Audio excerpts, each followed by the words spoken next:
Hey everyone, so good to see you. I have been wanting to film all week, and this is really the first opportunity I've had.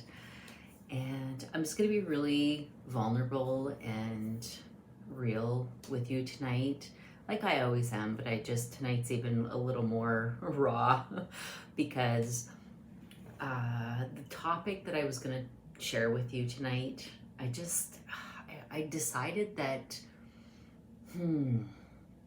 it's not that I'm not ready, or maybe it is. Maybe I'm not ready to talk about what I want to really talk about for whatever reason. So,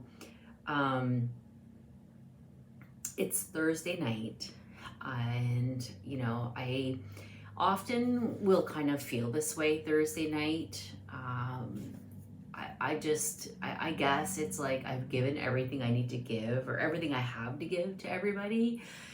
And often, like Thursday night, Friday morning, or whatever, I just feel like I need some time for myself, and I need to like fill my cup back up, and I need some space, and I don't want to I don't want to be around people, and I just want to kind of focus on the things I need to focus on, and just be maybe more in a creative space. Typically in these moments, I'll come into my studio where I'm at now. I always film in my studio, and I would start a card collection of some kind, or I would maybe start designing something, and then get immersed in picking out the colors and just like the whole process.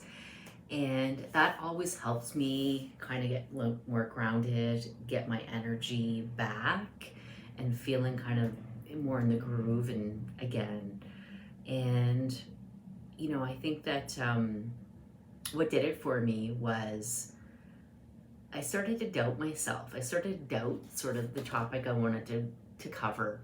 And I won't go into it today. I'll talk about it on like another episode, what it is, because I know I will talk about it like eventually at some point. Tonight it's not working. Like, I'm not there. My headspace is not there. So whenever I get like in these moments, like whenever I feel myself like overthinking, I even did something that I tell my best friend not to do. I actually Googled what are the top searches trending on Google right now, which is like the worst thing I could have done, because then it totally sidetracked me and then had me questioning and doubting. Anyway, so you know what I'm talking about. You know that feeling. So I'm just gonna put all of that aside, and tonight I'm gonna share with you.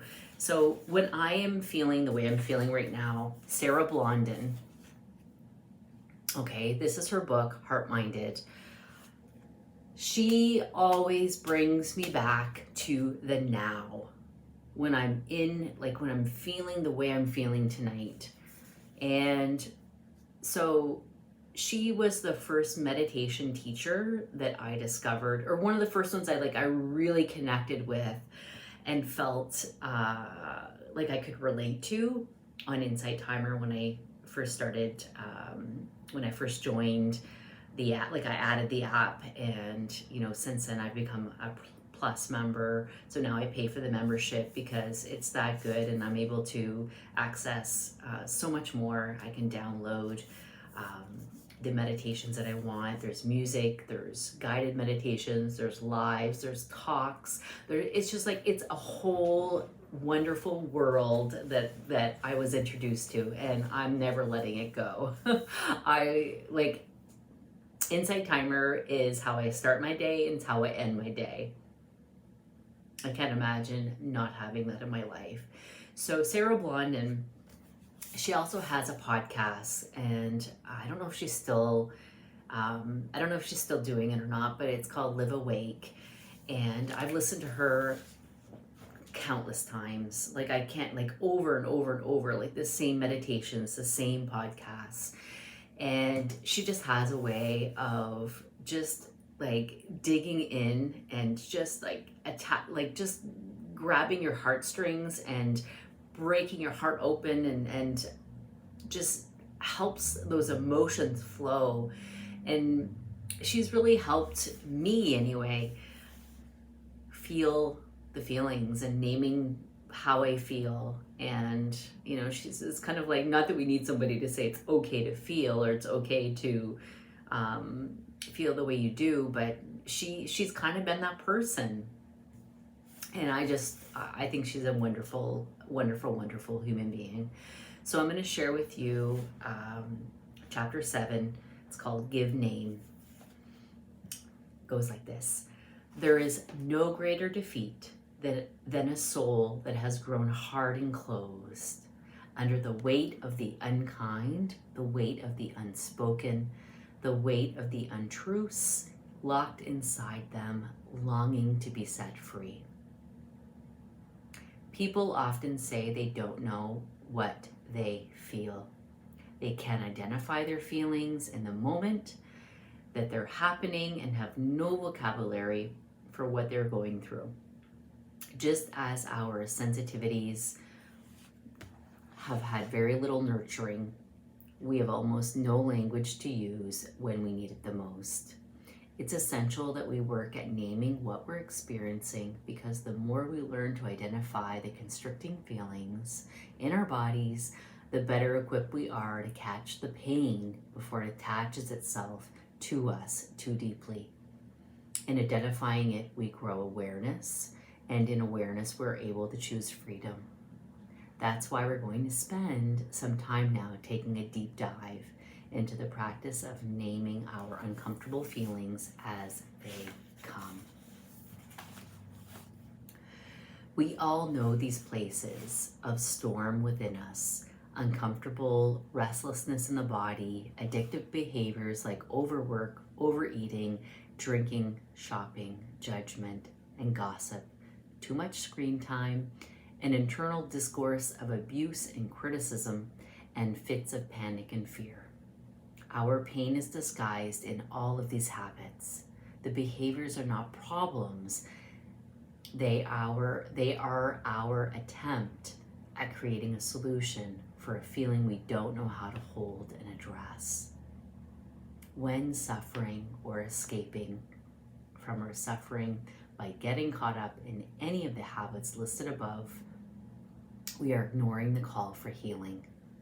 These unhealthy and uncomfortable techniques and tendencies will begin to choke your life, and their grasp will not loosen until what has been veiled is unveiled, released, cried out, spoken out loud. Painful feelings and memories arise not to dig themselves deeper into you, but to wedge themselves loose. They are asking for their emancipation. So remember that each time discomfort visits, it's really asking, are you ready to speak, to name and honor this part of you? Are you ready to hold and love yourself and so be restored? There's no right or wrong approach to your feelings, there's no right or wrong way to approach your feelings. When hard emotions or memories surface, begin by opening the door and paying attention. Feelings disguise themselves as heat in the body, a quickening of the heart, a shortness of the breath, a turning in the stomach, or at times a constricting sensation in the throat. Our job when these things arise is to notice and touch these places with thoughtfulness. Be curious, concerned, caring, and nurturing, but most importantly, lean in and feel them. If you can, try to name what is hidden within this sensation. Is it rage, disappointment? You can even express entire sentences like, no one hears me, or I'm feeling lost and confused, empty, inflexible, scared. Again, there's no right or wrong way to becoming intimate with your feelings. What's most important is simply to practice talking and looking into the heat of your experience and stop looking away. So I share that part with you, and that's pretty much quoted word for word from Sarah Blondin's book, HeartMinded. And it's like, tonight I'm just trying to figure out what emotions I'm feeling, like what I don't know, like I'm not sure what's happening. So I'm, like I said, I'm being very vulnerable, and I'm being very like raw and open and honest with you tonight. So okay, I'm going to share with you the topic I was going to share. I was going to talk about love. I was going to talk about love tonight, and I chickened out. Why did I chicken out? That's what I need to explore. That's what I need to explore right now. And, you know, love is such a big, fulsome word, and it's such an emotion, and it just means so many different things to many people. And I think that I had a moment of sort of uncertainty as to, am I ready to really name all of the vastness and, you know, expanse of definitions of what love means to everybody, right? Like I was like, oh my gosh, like this is a really huge responsibility, and I think I was just overwhelmed with it. So tonight I'm just trying to figure that out. But in the meantime, I thank you for sharing and listening and accepting me in my vulnerability. And I love you guys all, and I hope everybody's well, taking care of themselves, and, you know, feel what you feel. It's okay. You're allowed to feel what you feel, whether you've named it or not. You will name it when you're ready.